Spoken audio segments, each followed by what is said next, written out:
সুড়ঙ্গ থেকে বের হয়ে দাঁড়িয়েছে মানুষ, তাকে আবারও সুড়ঙ্গে ঢোকানো হচ্ছে কেন?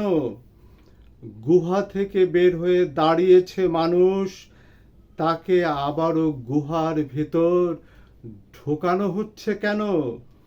খোপ থেকে বের হয়ে দাঁড়িয়েছে মানুষ, তাকে আবারও খোপে খোপে ঢোকানো হচ্ছে কেন? পোড়া বাড়ি থেকে বের হয়ে দাঁড়িয়েছে মানুষ, তাকে আবারও পোড়া বাড়ির ভিতর ঢোকানো হচ্ছে কেন?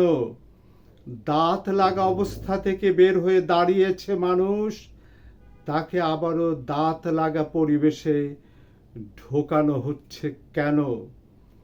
গণ্ডকূপের শব্দহীনতা থেকে বের হয়ে দাঁড়িয়েছে মানুষ, তাকে আবারও শব্দহীনতার ভিতর ঢোকানো হচ্ছে কেন?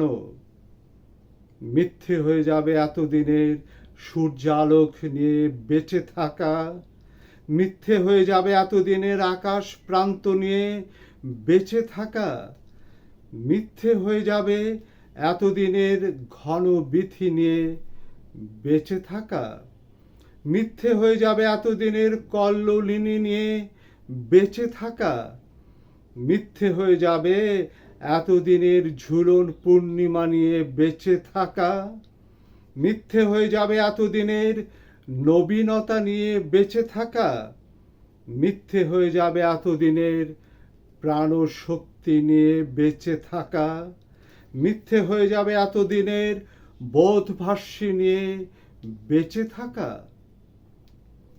আমরা তো বেঁচেছি অবলুপ্তি থেকে, ঘূর্ণিপাক ও মহাপ্রলয়ে পড়ার পরও। আমরা তো বেঁচেছি মৃত্যু শয্যা থেকে, অন্তিম দশায় মর্গে থাকার পরও।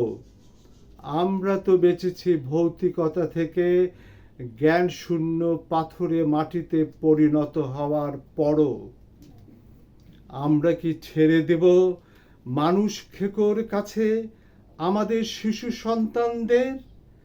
আমরা কি ছেড়ে দেব অন্ধ টাট্টু ঘোড়ার কাছে আমাদের মাঠ ও প্রান্তর?